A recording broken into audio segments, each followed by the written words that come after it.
Yang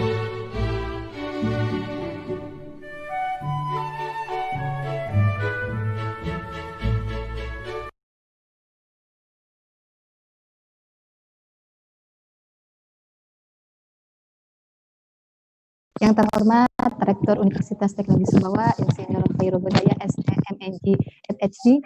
Yang terhormat Ketua Program Studi Akuntansi, Bapak Eka Adiansyah, SEMAK. Yang terhormat dosen dari Fakultas Ekonomi Universitas Mataram, Profesor Dr. Arkam, SEMSI SMA. Yang terhormat Direktur Utama dari Bank NTB Syariah, Haji Kukuh Raharjo, CMCWM. Baiklah, puji syukur marilah kita panjatkan kehadirat Allah yang Maha Esa yang telah memberikan kita beribu-ribu nikmat, mulai dari nikmat iman, Islam maupun nikmat sehat walafiat, sehingga kita semua dapat berkumpul pada acara webinar atau web seminar dengan judul Penangguhan Kredit Komersil Selama Pandemi COVID-19. Baiklah, untuk mendapat keberkahan acara webinar pada pagi hari ini, marilah kita buka dengan pembacaan basmalah. Bismillahirrahmanirrahim. Baiklah, acara selanjutnya yaitu sambutan yang akan disampaikan oleh rektor kami, yaitu Rektor Universitas Teknologi Sumbawa, kepada Bapak Insinyur Khairul Hudayah, STMNG, FHD. Kepada Bapak Rektor, kami persilakan Pak waktu dan tempatnya.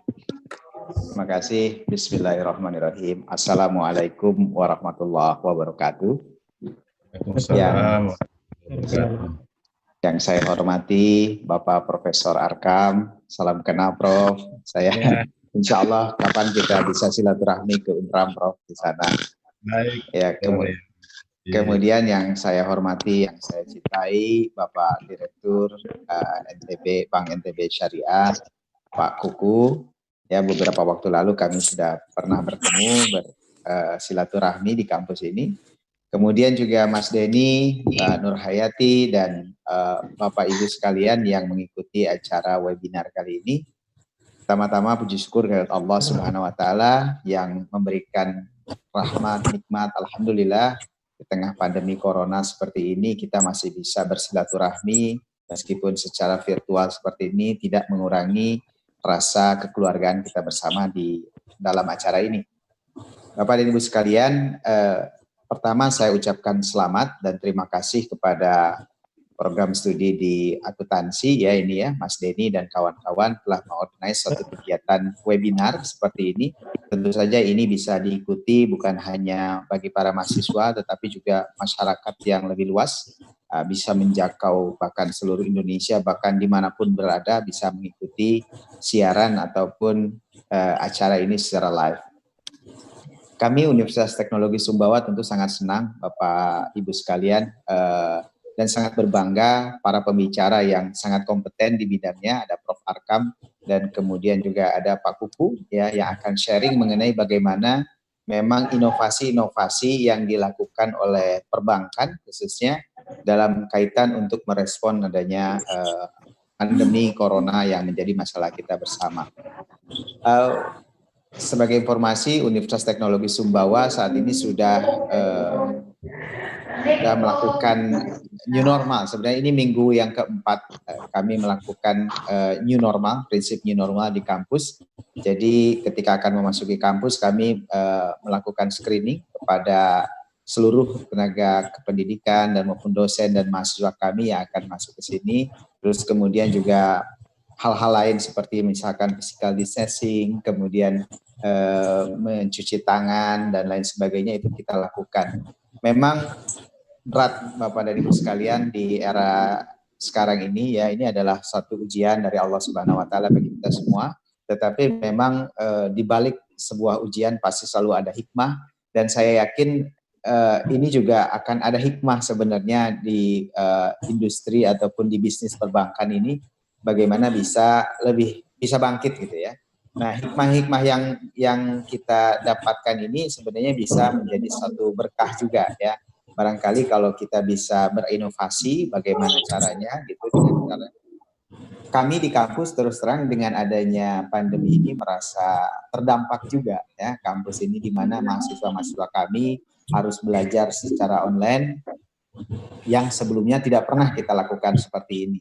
Sehingga sekarang sudah memiliki adaptasi kebiasaan baru ya para mahasiswa kami belajar secara online melalui media seperti ini, melalui internet ya, teknologi informasi dan komunikasi.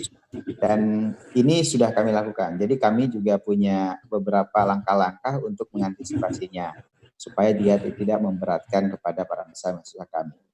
Nah, itu yang ingin saya sampaikan. Kami ucapkan selamat mendengarkan, selamat menyerap ilmu yang banyak dari para pembicara kali ini, Pak Kuku dan juga Profesor Arka.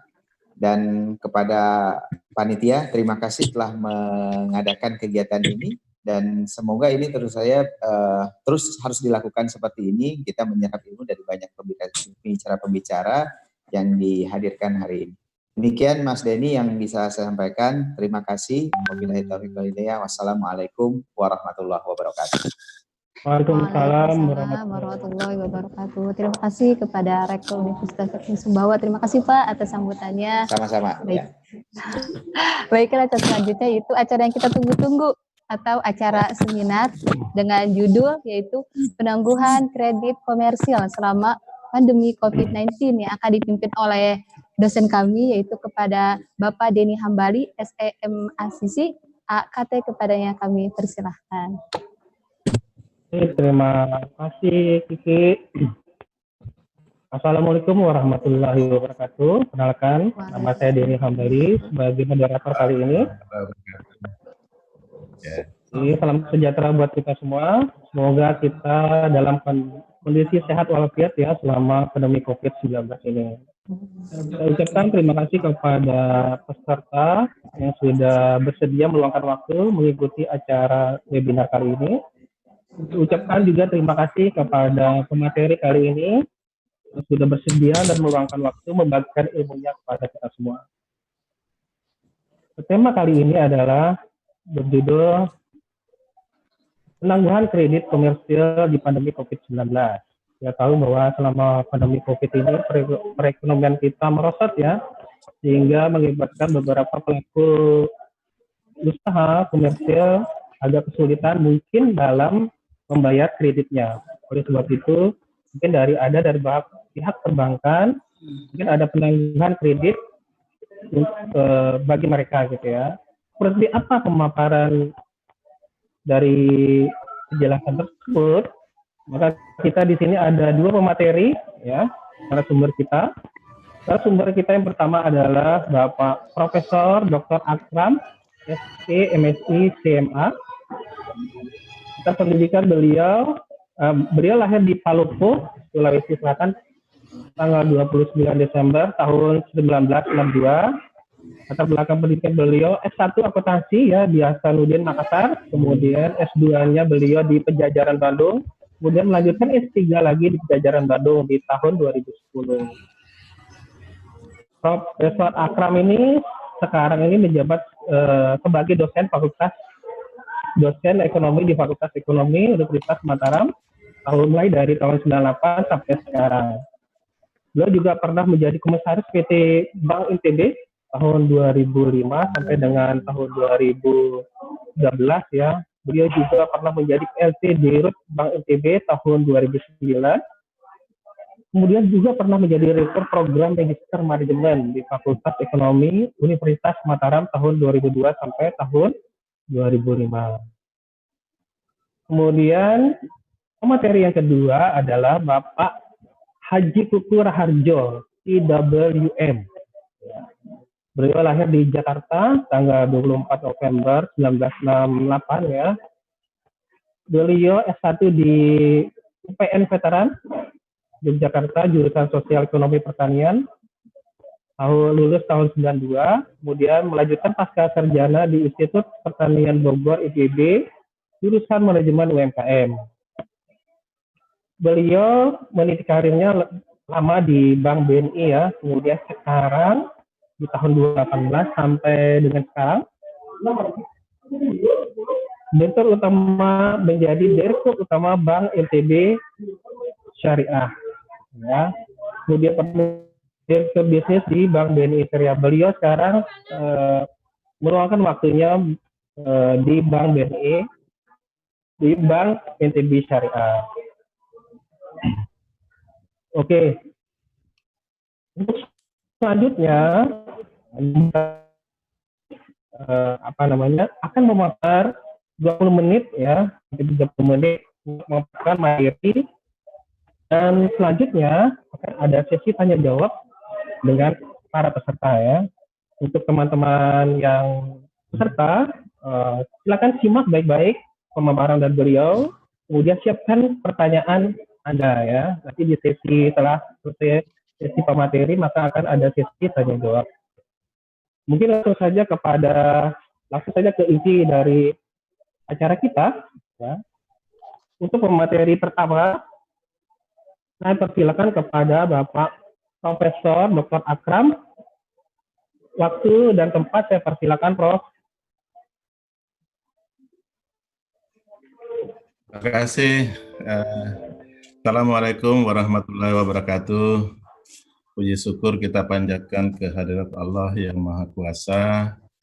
Atas pertolongannya kita diberi waktu untuk bersilaturahim pada hari ini, meskipun di dunia maya ya. Kemudian salawat dan salam kepada junjungan kita Rasulullah. Bapak Ibu sekalian yang saya hormati, pertama-tama yang terhormat Bapak Rektor Pak Khairul Hudaya ya, kemudian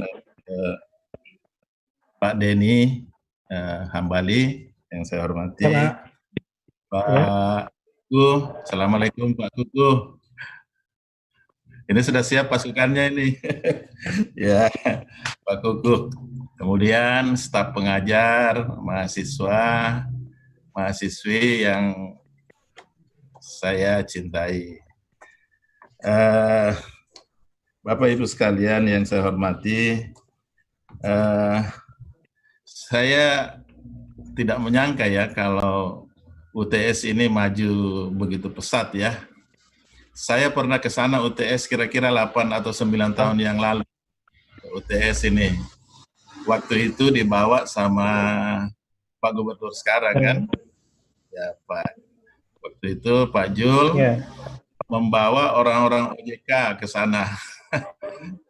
Ke UTS, mungkin waktu itu sama Wapres ya. Kita masuk, ada acara, lalu kemudian hujan deras.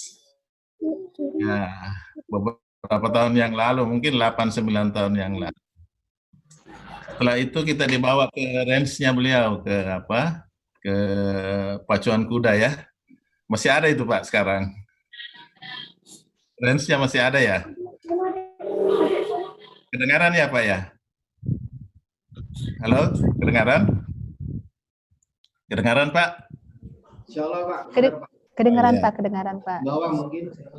Nah, Bapak Ibu sekalian, sebelum kita masuk ke soal penangguhan kredit komersil di era COVID-19 ini, pembahasan saya akan menyajikan latar belakang sebetulnya mengapa ini semua terjadi. Yang pertama adalah kita ketahui ya bahwa pandemi ini itu dimulai pada Desember atau Januari itu di China, di Wuhan, kota Wuhan.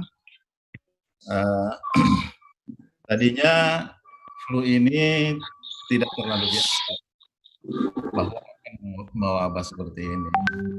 Dan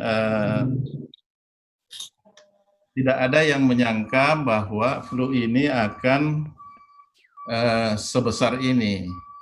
Tidak ada yang menyangka bahwa flu ini akan menjadikan dunia ini menjadi beristirahat hampir 90% aktivitas ekonominya.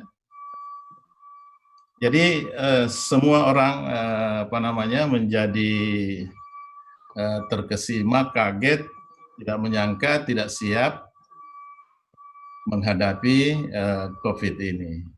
Oleh karena itu, hampir semua dunia ini hampir semua hampir semuanya menjadi aktivitas ekonominya itu menjadi sulit ya. Nah, bahkan ada yang memperkirakan bahwa adanya COVID ini itu lebih dahsyat terhadap ekonomi ya, lebih dahsyat daripada Perang Dunia. Kenapa lebih dahsyat? Karena kalau Perang Dunia itu hanya lokal ya, di Eropa, di Jepang, Amerika, itu kalau Perang Dunia. Nah, kalau COVID ini hampir semua. Jadi kalau Perang Dunia, kita tetap beraktivitas ekonomi seperti biasa. Di pasar-pasar orang masih menjual barang, kita masih bisa ke Sumbawa, ke Bima, ke Jakarta, dan sebagainya.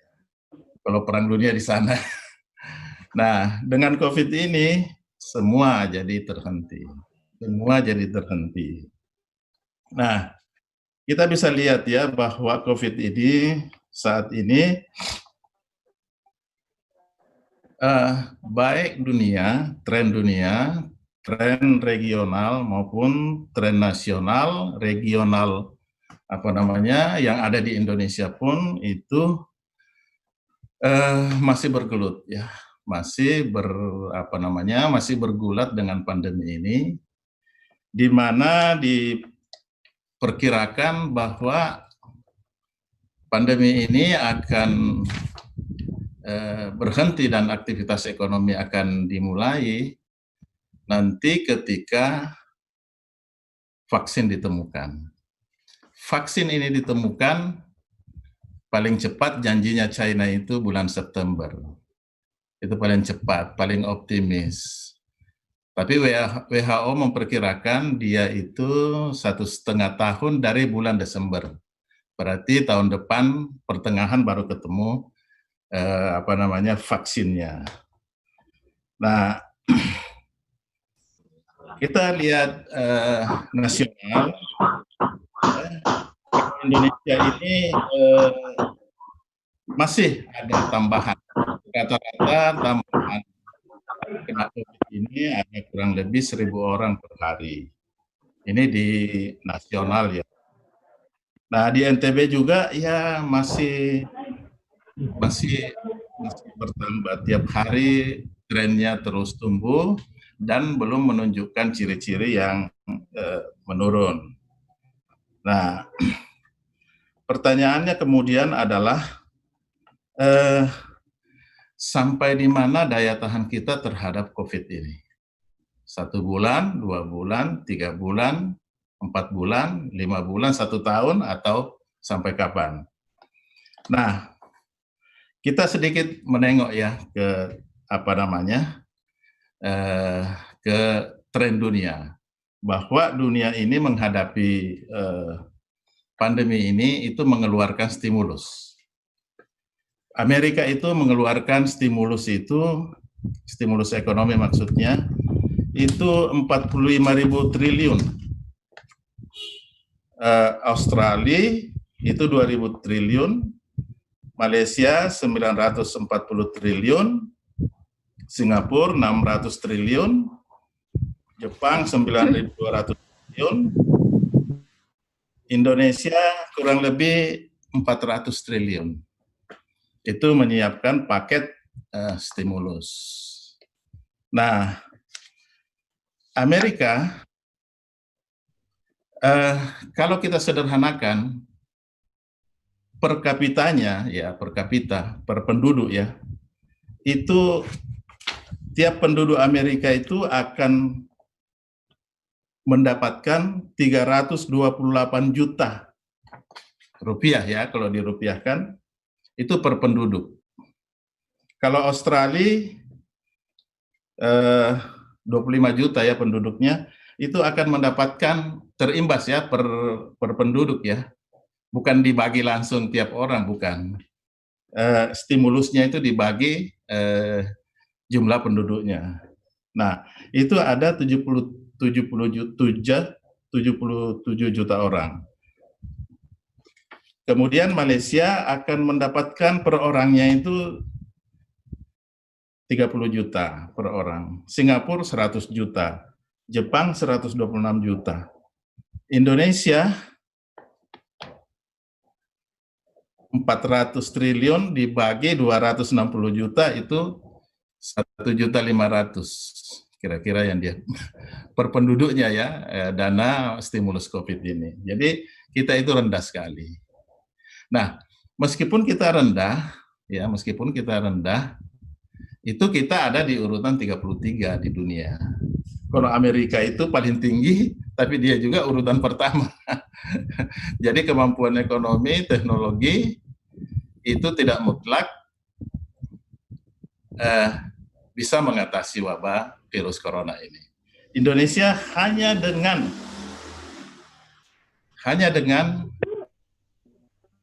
Rp1.500.000 per kapita itu insya Allah bisa mengatasi virus coronanya. Trennya hanya 1.000 orang per hari yang kena. Oke, Bapak Ibu sekalian yang saya hormati, tadi saya sudah katakan bahwa kita ini tahan terhadap lockdown itu berapa lama, dan kita tidak tempuh itu kan. Yang kita tempuh adalah PSBB. PSBB kita paling bisa tahan itu 3 bulan. Ya, nah setelah itu mau apa? Apakah mau lanjut ya PSBB atau di bawah PSBB sedikit yang seperti yang kita lakukan di NTB ini, ataukah harus berkompromi dengan COVID ini? Nah, jalan yang ditempuh itu adalah dengan 400 triliun ini pakai stimulus, ini saya kira tidak cukup. Jadi strategi pemerintah itu sudah bagus sekarang ini adalah mencari jalan kompromi dengan cara menempuh jalan new normal. Nah, kalau jalan new normal ini ditempuh, artinya apa? Waktu COVID ini baru muncul di awal tahun, orang masih awam terhadap COVID. Artinya orang masih bergaul, orang tidak cuci tangan, orang tidak pakai masker, orang masih salaman berpelukan. Nah, trennya nanti itu akan menjadi semi cerdas corona. Jadi sekarang ini sudah semi cerdas corona atau COVID ya, semi cerdas COVID. Diharapkan akhir ini itu kita sudah menjadi cerdas COVID. Ya. Nah, kalau kita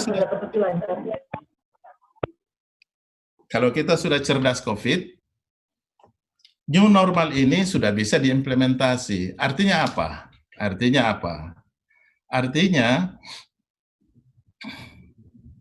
lebih baik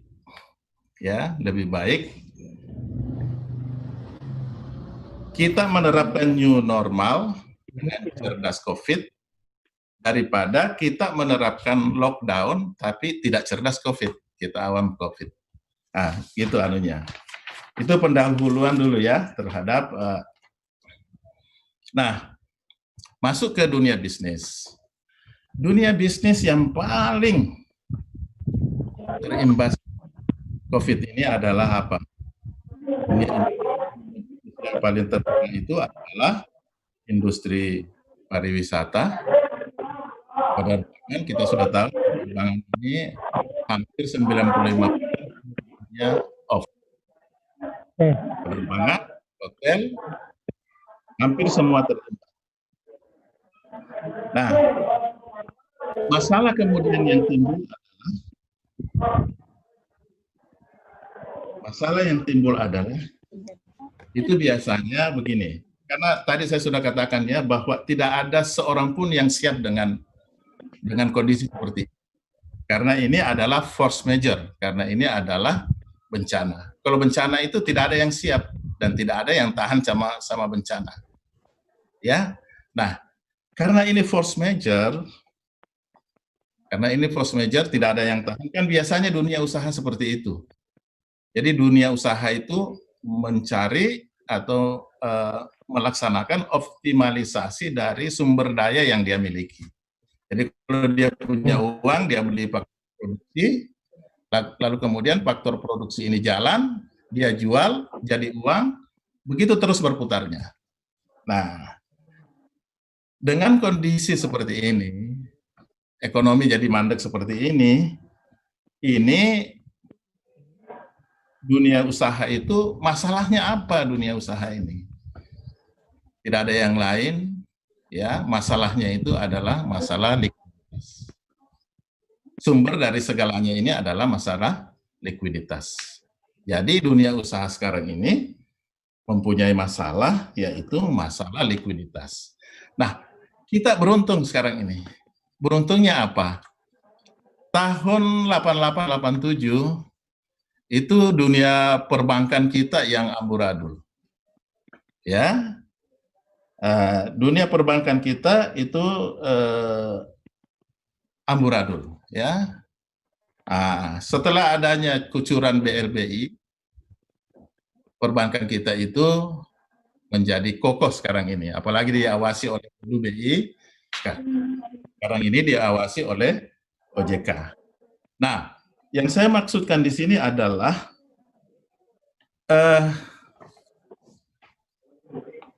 perbankan, ya, apalagi mohon maaf, ini bank syariah ini bedanya sama yang non syariah dulu.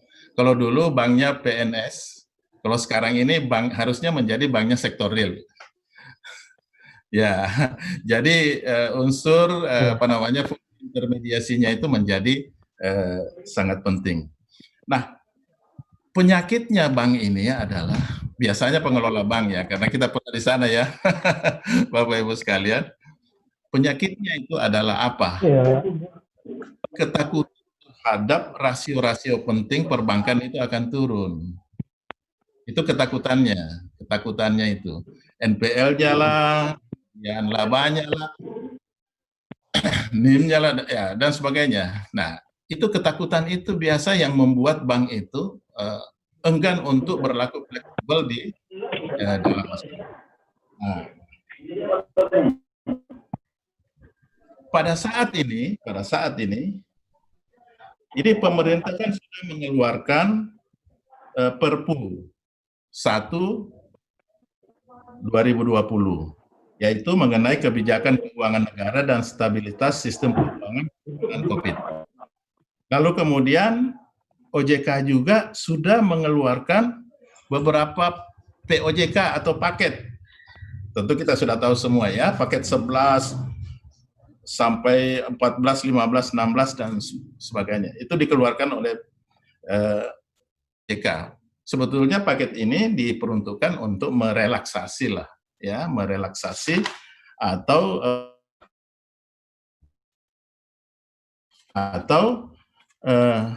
cara untuk menentukan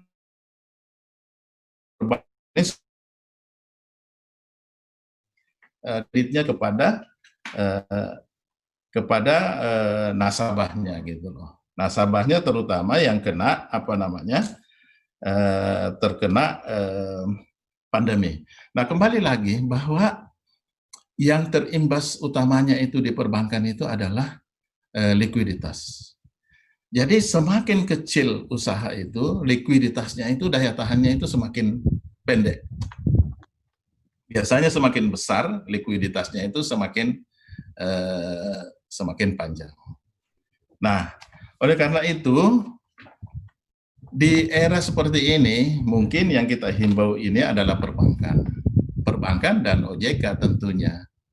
Perbankan dimulai dari OJK, tentu OJK ini harus melonggarkan pengawasan terhadap kinerja perbankan. Ya, misalnya saja mereka menekankan, ya, NPL harus di bawah 2 misalnya, gitu, ya, dari maksimum 5. Ya sudahlah, kalau NPL 3 atau 4 ya dikasih eksklusif saja, misalnya seperti itu.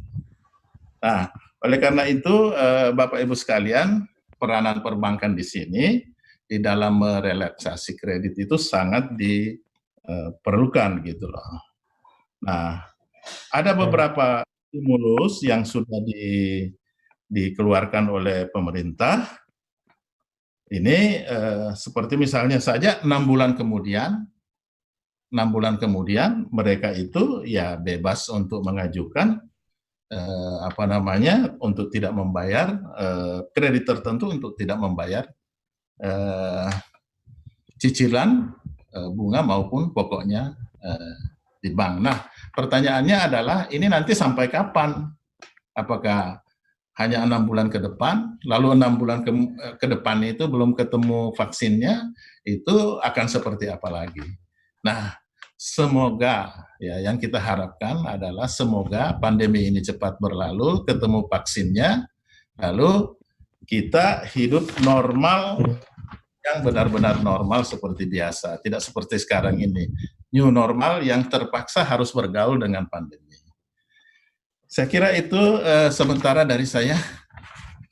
Terima kasih. Mohon maaf kalau ada yang kurang. Silakan ke Bapak. Oke, terima kasih Dok. Pemaparan yang luar biasa ya.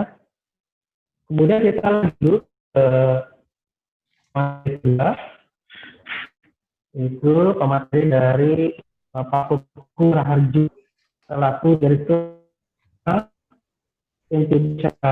Tadi dipaparkan oleh Bapak Profesor mengajukan ya tidak membayar bapak kita membahas tadi saya simpulkan sedikit bahwa dari COVID-19 ini yang ya. Oh, langsung tanya atau dulu? Pemaparan langsung dengan sektorilnya itu Pak Kuku.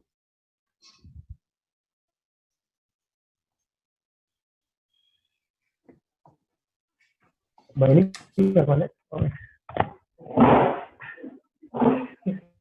mungkin kalian dulu Pak Kuku biar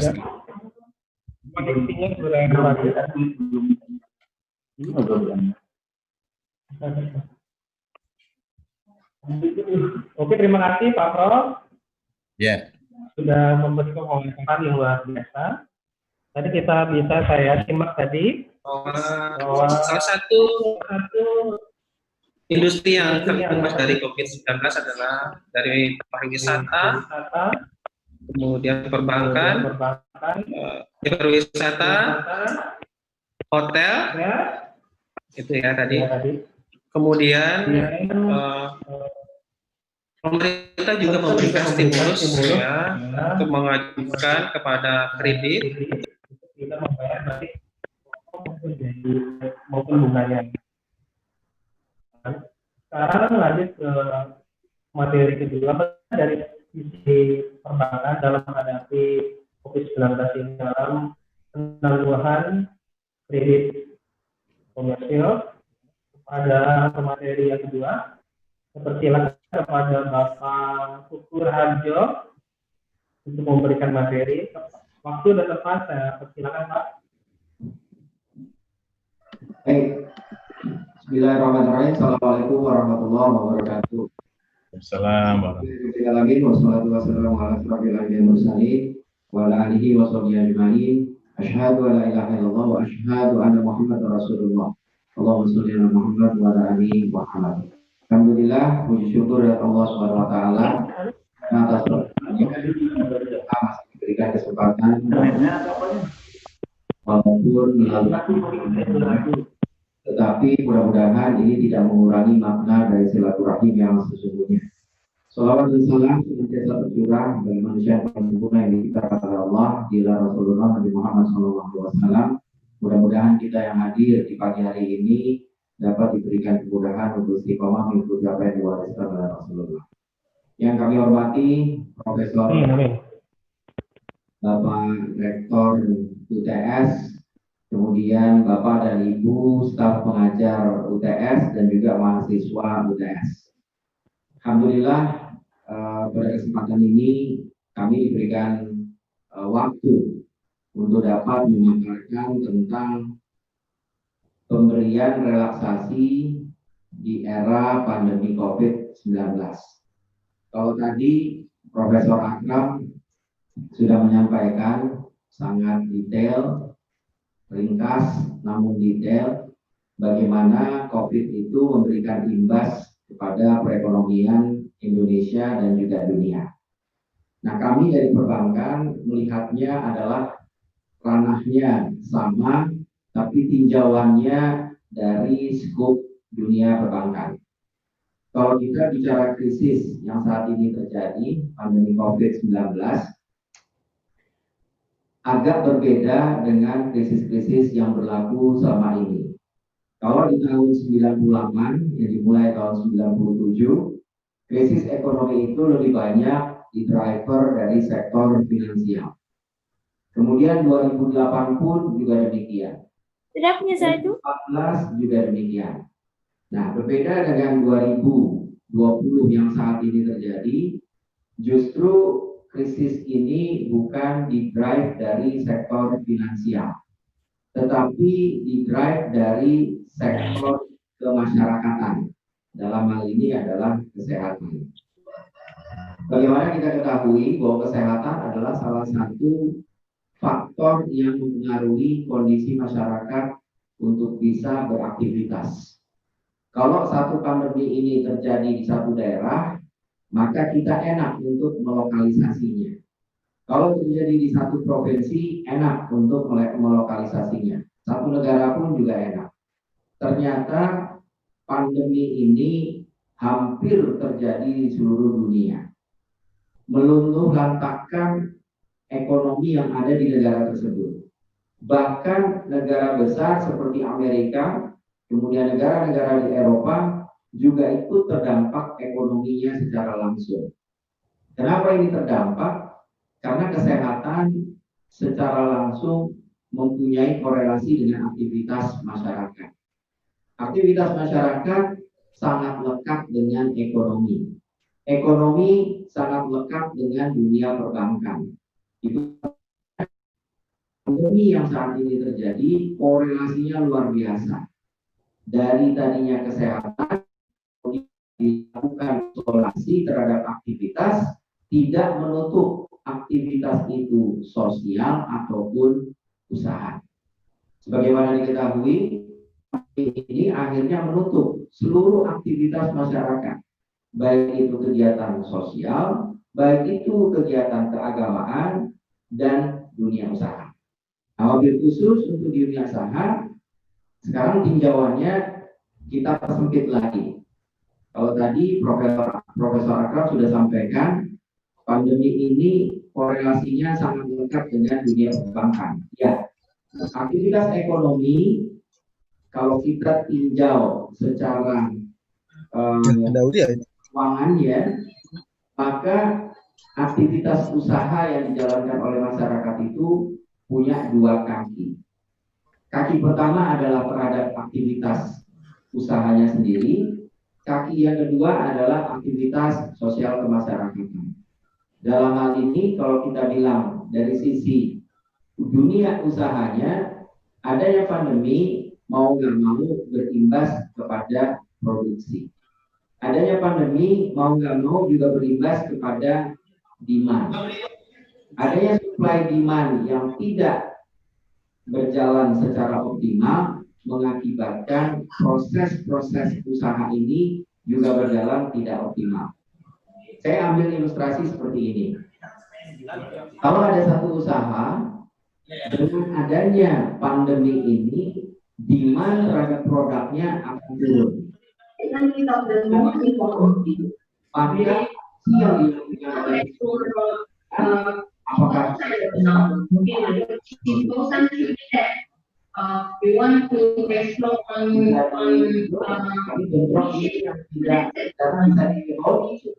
Pak Moderator, what should be there.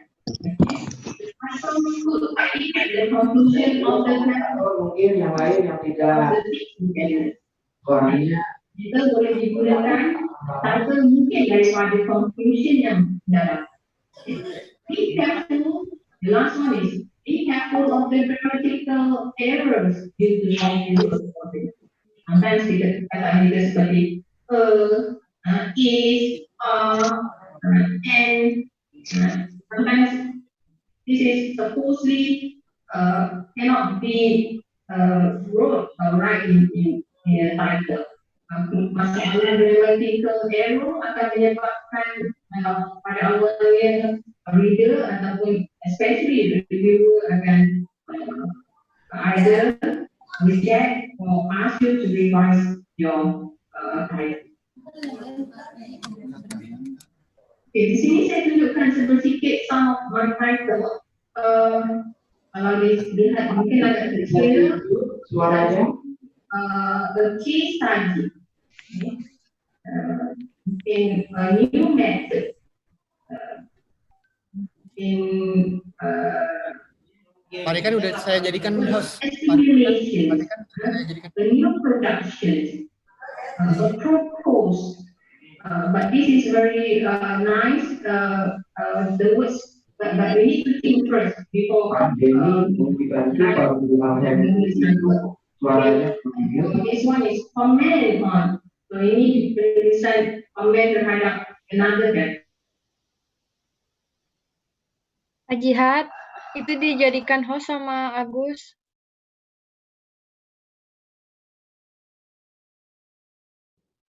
Terima kasih Pak Moderator. Baik, saya lanjut. Jadi apabila suatu usaha ini mempunyai satu produksi, pandemi ini menyebabkan demand terhadap produksi akan berkurang. Kenapa demand berkurang? Boleh jadi karena ikutan-ikutannya itu menyebabkan pembeli mempunyai kekurangan untuk membeli sesuatu. Jadi kalau misalkan pandemi ini membatasi income dari masyarakat, otomatis masyarakat menjadi terbatas dalam membeli sesuatu. Begitu masyarakat terbatas, berarti aktivitas usaha mempunyai dua pilihan. Apakah tetap mempertahankan ataukah mengurangi produksi sesuai dengan permintaan yang ada. Sebagian besar pasti akan mengurangi produksi. Begitu produksi berkurang, otomatis revenue akan berkurang. Begitu revenue berkurang, otomatis yang akan diambil adalah bagaimana caranya untuk mengurangi biaya-biaya lainnya. Salah satunya adalah dengan mengurangi sumber daya manusia yang ada. Begitu sumber daya manusia yang ada dikurangi, otomatis pendapatan masyarakat menjadi berkurang. Itulah sebabnya kemampuan dan daya beli masyarakat sangat berkorelasi terhadap dunia usaha dan juga perbankan. Nah, sekarang saya akan lekatkan bagaimana korelasi antara perbankan seperti yang tadi dijelaskan oleh Profesor Akram. Ada beberapa concern yang tadi sudah disampaikan oleh Profesor. Kalau misalkan kondisi ini berlangsung terus, boleh jadi dunia usaha revenue-nya akan berkurang secara signifikan. Begitu dunia usaha berkurang revenue-nya, artinya kemampuan untuk membayar kewajiban kepada bank, kalau misalkan mereka punya, itu pun akan berkurang. Pada saat kemampuan itu berkurang, berarti ada potensi bagi bank menghadapi NPF, non-performing financing.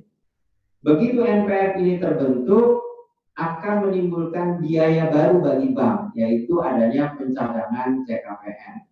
Begitu pencadangan ini muncul, otomatis akan mengurangi laba. Nah, korelasinya adalah seperti itu. Lantas apa yang akan dilakukan oleh bank? Yang dilakukan oleh bank, opsinya adalah dia memberikan sesuatu stimulus, keringanan, penundaan, gitu ya, supaya usaha ini yang tadinya revenue itu dibayarkan sebagian untuk membayar kewajiban bank, dialihkan pertama untuk pengembangan usaha supaya dia tetap bertahan, atau untuk memenuhi kewajiban bulanan masyarakat. Jadi kalau tadinya dia harus bayar kewajiban, sekarang dialihkan. Usaha harus tetap berjalan. Karena kalau tadi Prof sampaikan, Kalau PSBB kita hanya bisa bertahan 3 bulan. Dibandingkan dengan negara-negara lain, stimulus yang diberikan oleh pemerintah negara-negara lain itu cukup besar. Sedangkan Indonesia nggak kurang lebih dari 1,5 juta per orang. Artinya stimulus yang diberikan sangat minim untuk memenuhi kebutuhan hidup. Untuk memenuhi kebutuhan hidup saja minim, apalagi untuk membayar satu kewajiban kepada kamu. Itulah sebabnya sejak beberapa waktu lalu kami berdiskusi secara intens dengan dunia perbankan, baik itu di Asbisindo, di Asbanda, ataupun di Himbara dan lain sebagainya. Intinya kami memberikan relaksasi tapi tidak menghit kepada keuangan atau finansial bank. Artinya, alhamdulillah OJK memberikan satu kebijakan. Kebijakan ini hampir sama relaksasinya dengan kebijakan secara umum. Relaksasi atau restrukturisasi secara umum kita juga punya. Relaksasi atau restrukturisasi pada saat gempa kita juga punya. Nah, saat ini OJK memberikan peluangan kepada kami di dunia perbankan untuk melakukan relaksasi di dunia usaha terkait dengan wabah pandemi COVID-19. Relaksasi bentuknya apa? Ada 2 yang kami lakukan. Yang pertama adalah mendorong dunia usaha ini tetap berjalan, dan yang kedua adalah mendorong dunia usaha ini tetap bertahan.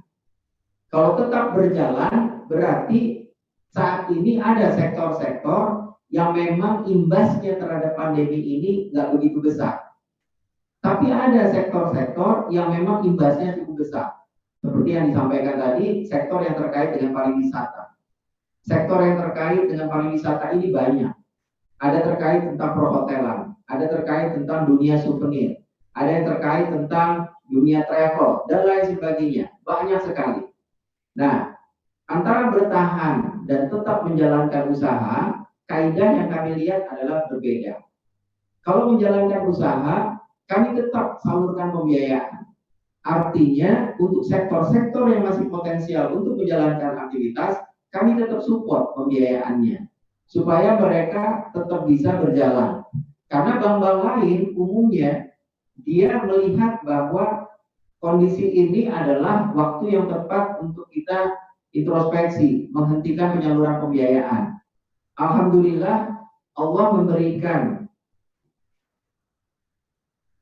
portfolio Bank NTB Syariah terimbas dengan COVID, alhamdulillah tidak terlalu besar. Sehingga kami masih punya cukup revenue untuk membayar biaya operasional kami kurangi margin atau keuntungan itu, yang penting dunia usaha tetap berjalan di NTB. Kalau ini berjalan, paling tidak masyarakat masih bisa menggerakkan ekonomi. Begitu dunia ekonomi digerakkan, harapannya masyarakat yang bekerja di dunia usaha tersebut masih bisa mendapatkan satu income. Begitu mereka masih punya income, mereka masih bisa belanja. Begitu mereka belanja, aktivitas usaha masih bisa berproduksi. Itulah mata rantainya. Kenapa kok kami? Itulah mata rantainya. Kenapa kami akhirnya ingin tetap 2 konsep tadi adalah menjadikan dunia usaha itu tetap berjalan dan dunia usaha itu tetap bertahan di tengah era pandemi. Kemudian kalau tadi adalah revenue, resiko yang kami hadapi. Insya Allah kami yakin apabila kami berikan mungkin materinya boleh di skip dulu supaya nanti bisa kami ini, Mas Agus.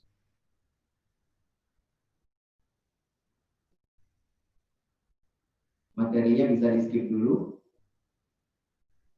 Terima kasih. Jadi supaya dunia usaha ini tetap berjalan. Kalau ini sudah berjalan, maka rantai ini bisa berputar kembali. Kami insya Allah yakin kalau kami memberikan satu keringanan, satu relaksasi kepada masyarakat, memang di satu sisi revenue kami berkurang. Tapi Allah berfirman, barang siapa yang dia memberikan kelonggaran kepada saudaranya, Allah akan memberikan bantuan dan kelonggaran padanya. Nah, kami yakin ini mudah-mudahan pandemi ini segera berakhir. Dan mudah-mudahan apabila pandemi ini berakhir, masyarakat bisa kembali beraktivitas, dunia usaha bisa kembali bergerak, dan insya Allah dunia perbankan juga insya Allah akan bergerak. Mungkin itu saja sebagai pembuka, dan mudah-mudahan kita punya diskusi ke depannya. Dan harapannya mohon nasihat dari Profesor Akram supaya kami di Bank NTB Syariah bisa tetap memberikan kontribusi yang positif bagi pergerakan ekonomi di NTB. Terima kasih. Wabillahi taufiq wal hidayah. Assalamualaikum warahmatullahi wabarakatuh. Sebelum kami tutup, saya perkenalkan dulu. Di sebelah kiri saya ini adalah Pak Muhammad Usman. Beliau adalah Direktur in charge di pembiayaan. Jadi beliau saat ini, saya dibantu oleh beliau wakil khusus untuk tetap menstimulus pertumbuhan ekonomi yang ada di NTB. Sebelah kanan saya, ini ada Pak Murteja. Dia adalah manajer yang bertugas untuk mengawasi pertumbuhan ekonomi yang ada di NTB, wabil khusus yang mempunyai korelasi dengan pertumbuhan dunia perbankan. Terima kasih. Kami kembalikan kepada Mas Denny, kepada moderator. Oke, terima kasih Pak. Halo? Halo? Kok nggak ada suaranya? Oh. Oke, terima kasih Pak Kuku atas pemaparannya. Kalau bisa saya singkat sedikit, bahwa produksi itu menurun, maka pembeli juga menurun, maka apakah tetap akan mempertahankan atau mengurangi produksi ya. Dengan mengurangi produksi, maka harus mengurangi biaya ya. Maka dengan mengurangi biaya, maka yang harus dikurangi adalah SDM ya. Maka pendapatan masyarakat juga berkurang ya. Maka kemampuan membayar perusahaan itu berkurang ya. Sehingga berdampak pada bank. Kemudian perbankan akan dihadapi dengan NPL ya, non performing loan atau kredit macet ya. Kemudian akan mempengaruhi laba buat perbankan ya. Maka agar tidak terjadi perusahaan itu bangkrut atau semacamnya, maka Bank NTB khususnya melakukan stimulus pendanaan ya. Kemudian Bank NTB juga tetap menyalurkan modal kepada pelaku usaha walaupun di masa pandemi COVID-19 ini ya. Terima kasih Pak Kuku atas pemaparannya. Kemudian sesi selanjutnya adalah sesi tanya jawab atau sesi diskusi ya. Sesi diskusi ini akan dibagi dalam 2 termin. Di setiap terminnya akan diberikan untuk 3 orang penanya ya. Bagi yang ingin bertanya silakan tunjuk jari raise hand ya, ada di menu Zoom kita. Kemudian sampaikan nama Anda, profesi Anda, kemudian pilih narasumber kita ya. Narasumber kita ada 2, Pak Putu sama Profesor Akram. Pilih yang mana, kemudian langsung bertanya ya, jangan ada sesi curhat ya, langsung saja bertanya. Ayo, bagi yang ingin bertanya, saya persilakan ya. Pada peserta yang ingin bertanya, silakan. Siapa? Oh, ada soalnya. Udah. Halo? Oke, bagi yang ingin bertanya.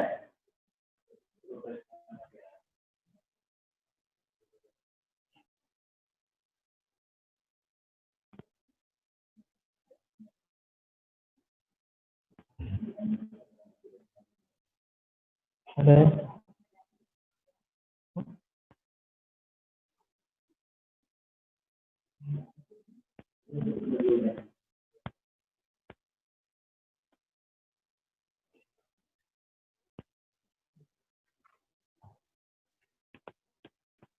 Saya juga salam buat Bapak Direktur Pembiayaan ya, Bapak Muhammad Usman. Salam Pak. Kemudian ada Bapak Nur Padan tadi ya, juga saya dengar, manajer pengamatan di perbankan ya.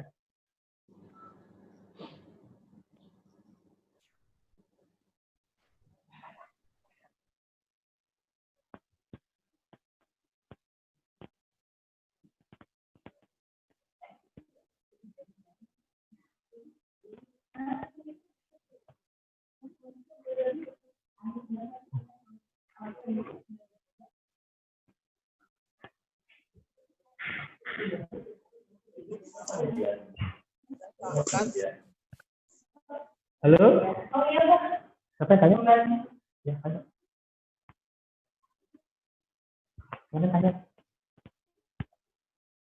Halo?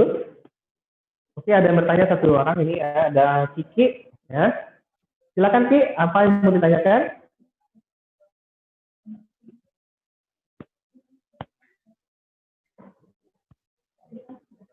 Saya ingin bertanya, ada nomor raise ya di sebelah kanan pojok kanan itu, beri bertanya silakan.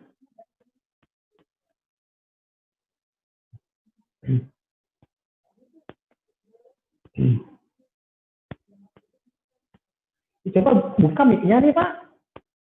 Buka mic. Buka mic. Aku pun sama ini kan.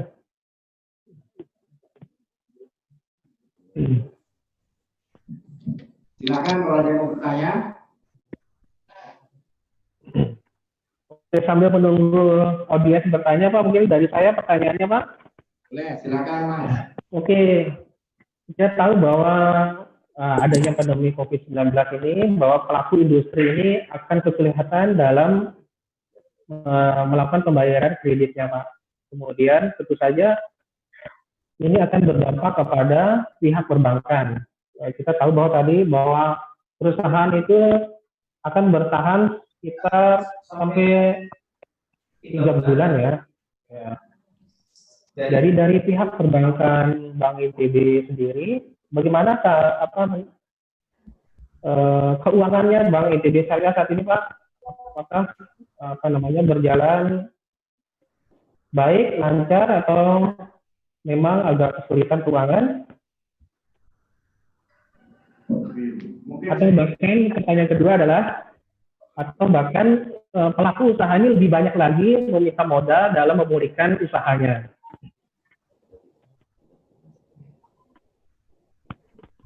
Mungkin itu Pak.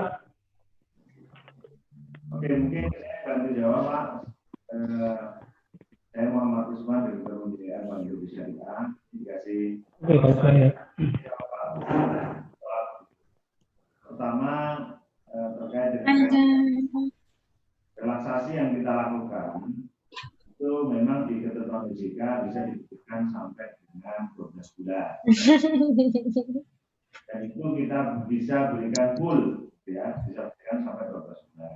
Ya. Untuk 12 bulan ya. Yang merasa kesulitan dalam pembayaran akibat terdampak COVID itu tidak berikan. Jadi kita sebut kita lakukan namanya restrukturisasi pembiayaan. Memang kalau dari sisi jumlah, karena kita adalah bank daerah tidak terlalu besar, gitu ya, tetapi kesempatan diberikan kepada semua nasabah yang terdampak.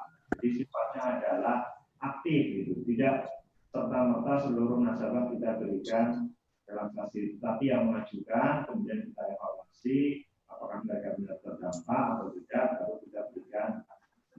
Dan relaksasi ini pun maksimalnya 12 bulan. Artinya ada juga yang mampu, misalnya saya cukup 6 bulan pun insya Allah bisa kita berikan 6 bulan. Dan relaksasi ini bentuknya adalah pengurangan angsuran, ya, pengurangan angsuran. Ya. Jadi secara kami secara internal memang akan ada dampak, namun kita minimalisir. Jadi yang lebih kita utamakan adalah penundaan angsuran pokok, terutama ya angsuran pokoknya yang kita tunda, gitu ya, yang marginnya atau bagi hasil yang harus dibayarkan semaksimal mungkin tetap dibayarkan. Itu yang pertama, sehingga kalau dengan itu mudah-mudahan kita berharap dampaknya kepada bank tidak terlalu signifikan, tetap akan ada dampak tetapi tidak terlalu signifikan. Kemudian kedua, untuk nasabah-nasabah yang membutuhkan pembiayaan, selama ini Bank Indonesia Syariah sama sekali tidak melakukan stop penyaluran. Ya. Kalau kita dengar mungkin Bapak Ibu semua, kita dengar ada beberapa bank yang memang melakukan stop sanksi. Ini kita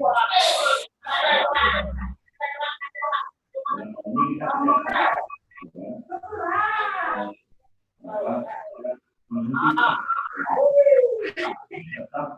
Siapa hostnya sih? Kurang jelas, Pak.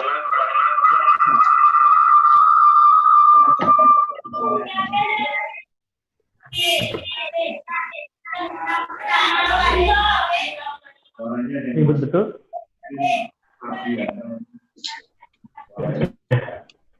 Hostnya nih.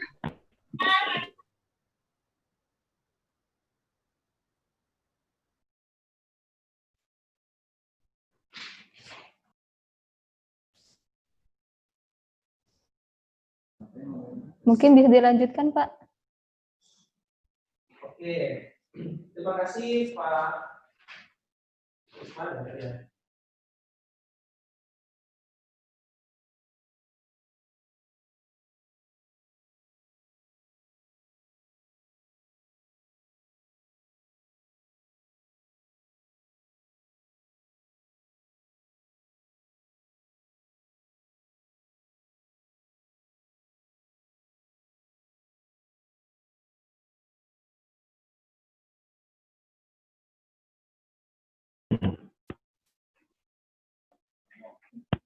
Oke, terima kasih kepada Bapak Direktur Pembiayaan, Bapak Muhammad Usman ya, sudah memaparkan yang cukup jelas ya. Kemudian ada pertanyaan dari peserta ini Pak. Silakan kepada Saudara Jati untuk mengutarakan pertanyaannya ya. Sebutkan nama, kemudian profesi Anda apa, kemudian mau bertanya kepada siapa nih? Ada dua pemateri kita. Silakan Jati.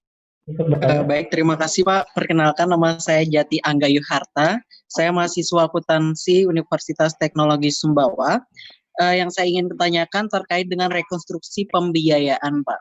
Seandainya kita mahasiswa punya bisnis nih Pak, udah berjalan hampir kurang lebih 1 tahun lebih. Nah, dari rekonstruksi pembiayaan yang ditampilkan di PPT dari Bank NTB Syariah itu yang poin 5, nasabah yang non-fixed income wajib memberikan surat pernyataan atas menurunnya kondisi usaha yang disebabkan oleh wabah COVID-19 dan selanjutnya dilakukan evaluasi oleh pihak bank.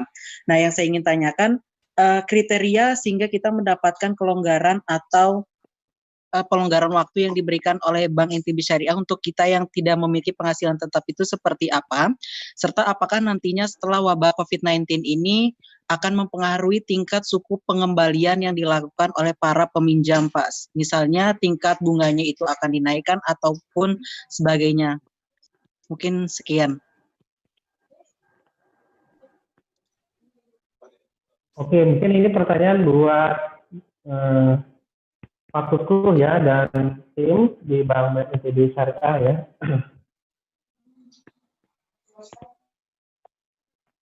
Bisa dibuka mic-nya.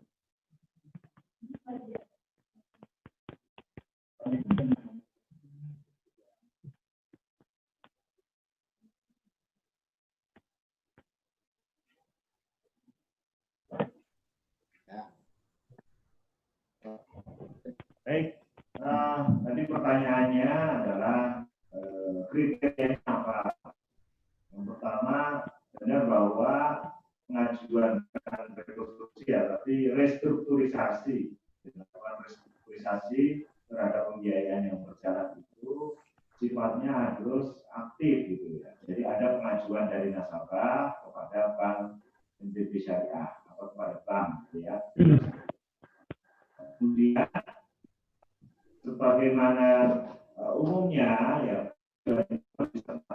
bukti ya, misalnya hasilnya kalau misalnya tambah sebulan 100 juta gitu ya, dia harus menyampaikan bukti bahwa memang penghasilannya saat ini turun gitu ya, dan itu akan menjadi income NTB Syariah. Akan kita lihat, kita tinjau memang benar mengalami penurunan atau tidak.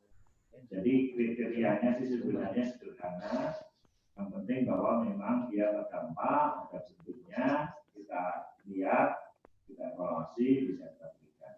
Begitu. Terkait dengan kemudian, kalau nanti sudah berjalan normal, berapa yang harus dibayarkan? Nah, kita kembali lagi ke pembiayaan syariah ya. Jadi syariah itu tidak ada bunga, gitu ya. Tidak ada bunga. Kita akan dudukkan nanti sesuai dengan akadnya.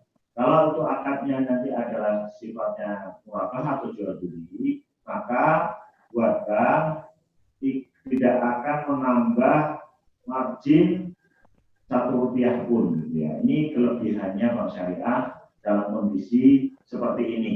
Ya. Kalau di bank konvensional barangkali bunganya nanti ketika ditunda akan kena bunga lagi. Ya.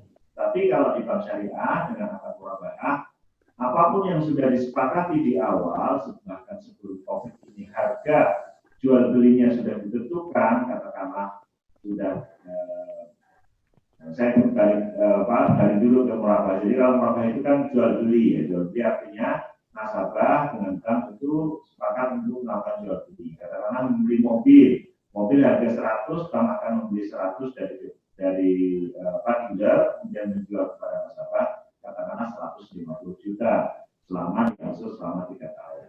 Dalam kondisi seperti ini, gitu ya, kondisi COVID, terjadi masalah dengan nasabah tidak bisa mengangsur, kita akan mengalami angsuran itu hanya dipindah saja ke belakang. Secara total, walaupun seandainya ada tambahan waktu pun, tidak akan ada tambahan margin atau tambahan apapun, administrasi atau apapun untuk akan seperti itu. Dan ini merupakan kelebihannya bank syariah ketika kondisi seperti itu. Begitu ya jawaban saya. Jadi tidak ada tambahan. Terima kasih. Oke, terima kasih Bos Mas, sangat jelas tadi pemaparannya ya, bahwa untuk murabahah tadi seandainya ada transaksi murabahah, maka tidak ada penambahan margin lagi ya, tapi hanya dipindahkan ke belakang waktu pengangsurannya, begitu Pak ya?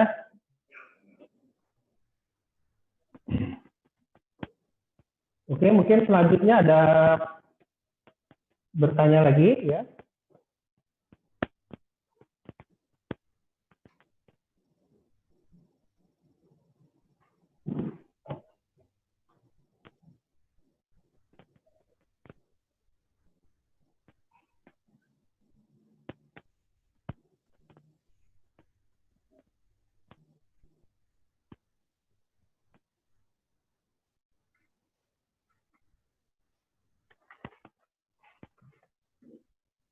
Oke, kita persilakan kepada satu penanya lagi ya untuk bertanya, silakan.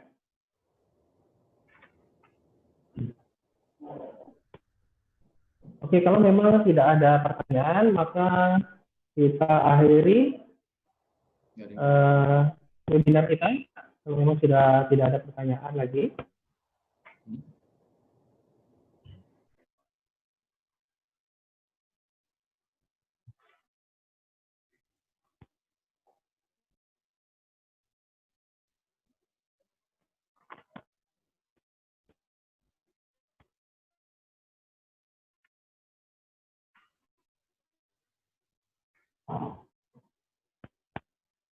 Oke, memang sudah ada, tidak ada apa, mungkin kita tutup acara, mungkin ada closing statement dari pemateri kita.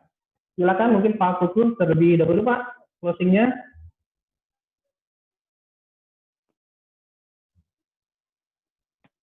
Mungkin ada tutup dari Pak Kuku, silakan Pak, sebelum acaranya ditutup.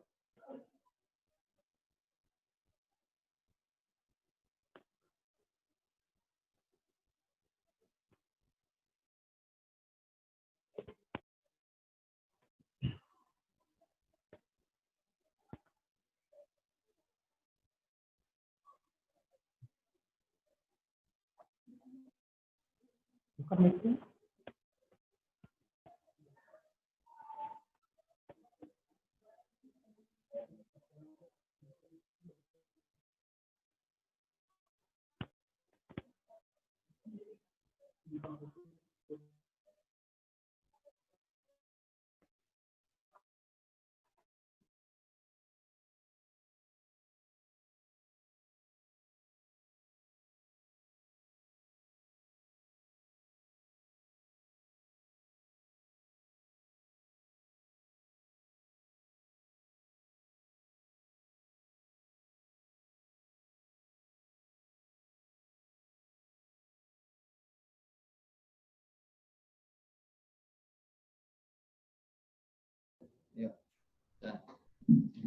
Terima kasih Mas Denny, mohon maaf karena tadi hostnya tidak meng-unmute saya, jadi saya nggak bisa ngomong gitu ya.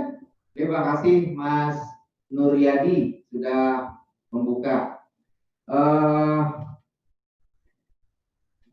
Closing speech saya adalah bahwa pandemi ini bagaimanapun adalah sesuatu yang bukan untuk kita khawatiri.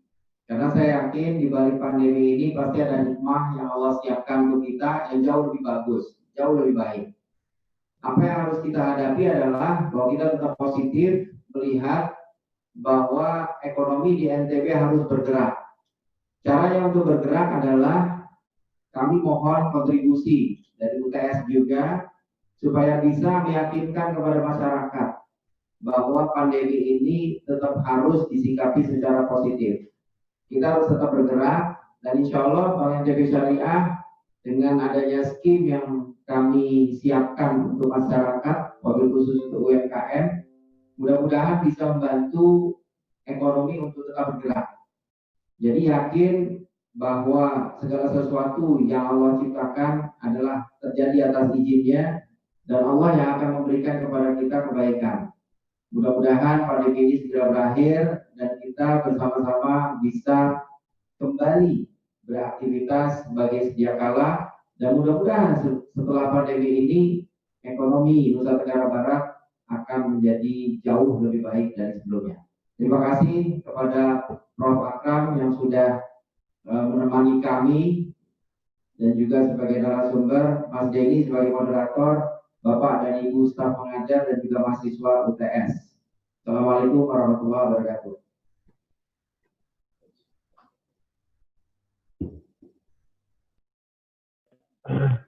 Ya, selanjutnya terima kasih Pak Ukur, kemudian Pak Prof. Mungkin ada Pak Prof. Akram, mungkin ada closing Pak dari sebelum kita akhiri webinar kita kali ini.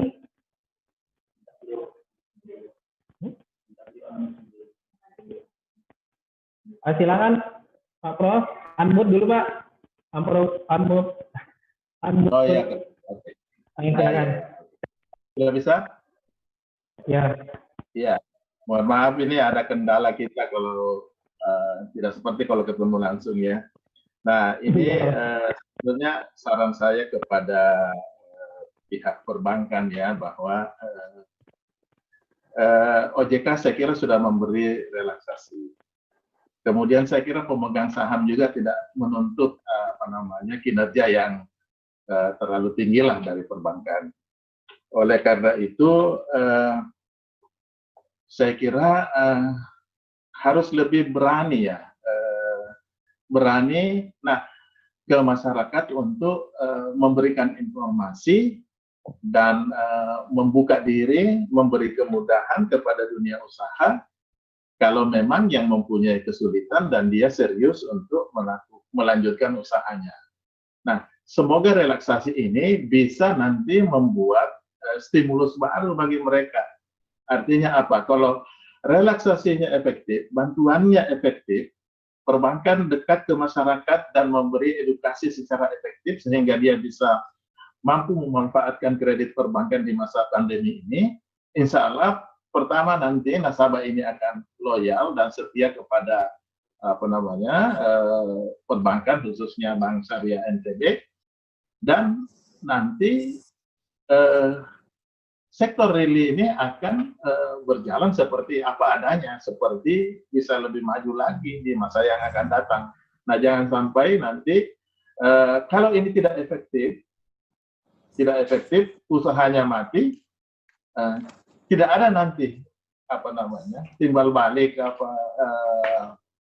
pendapatan yang diberikan kepada perbankan. Nah, sekarang ini OJK sudah memberi relaksasi, pemegang saham juga saya kira memaklumi kondisi perbankan. Oleh karena itu, ayo optimalisasikan, tingkatkan, dan saya yakin Pak Kuku di sini sebagai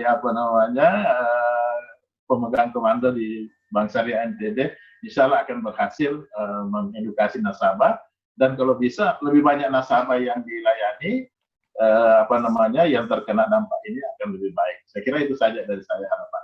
Terima kasih. Wabillahi taufiq wal hidayah. Assalamualaikum warahmatullahi wabarakatuh. salam kepada Pak Rektor, Pak Dekan, dan Ketua Jurusan. Ya. Terima kasih. Waalaikumsalam, Pak Prof. Terima kasih atas closing-nya. Ya. Bapak Ibu ya.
Oke.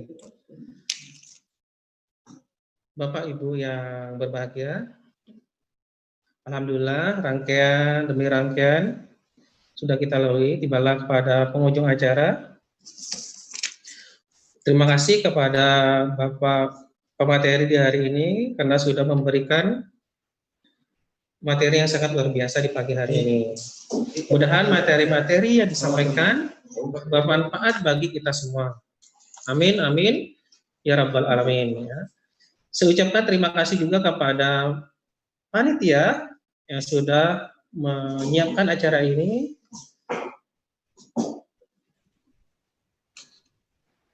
Oke, dengan demikian berakhirlah acara kita di pagi.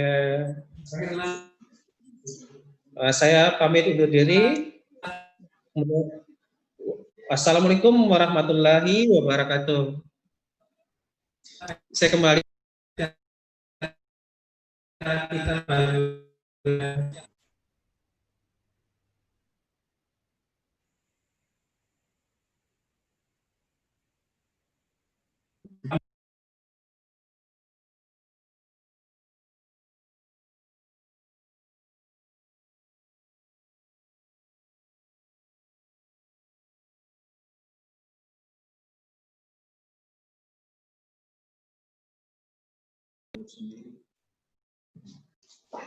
Terima kasih banyak kepada Bapak Denny Hambali yang telah memandu diskusi pada siang hari ini. Terima kasih juga kami ucapkan kepada Bapak Dekan yang senantiasa tadi mendampingi kami. Mungkin teman-teman lupa sedikit menyapanya ya. Tadi ada Bapak Dekan kita dari Fakultas Ekonomi dan Bisnis, yaitu Bapak Muhammadul Jihadi. Terima kasih Pak udah bergabung bersama kami. Mohon maaf tadi kami belum sempat menyambut dan belum sempat menyebutkan namanya. Terima kasih Pak sudah bergabung bersama kami. Terima kasih juga nih kepada pemateri kita yang sangat keren dari Bank NTB Syariah, yaitu Haji Kuku Rahardijo CWM. Terima kasih juga kami ucapkan kepada dosen Fakultas Ekonomi dari Universitas Mataram yang jauh-jauh dari sana gitu kan bergabung bersama webinar bersama kami, yaitu Profesor Dr. Arkam SE/MSc CMA. Dan untuk seluruh peserta, mohon maaf kami tidak bisa menjamu dengan baik, dan untuk kesalahan-kesalahan teknis baik berupa jaringan, baik berupa hal-hal yang tidak sesuai dengan harapan peserta, kami selaku panitia mohon dimaafkan, dan sampai bertemu lagi dengan kami di acara webinar selanjutnya. Sekali lagi kita tutup pertemuan ini dengan pembacaan Alhamdulillah. Sampai bertemu lagi. Cukup sekian dari kami. Wassalamualaikum warahmatullahi wabarakatuh.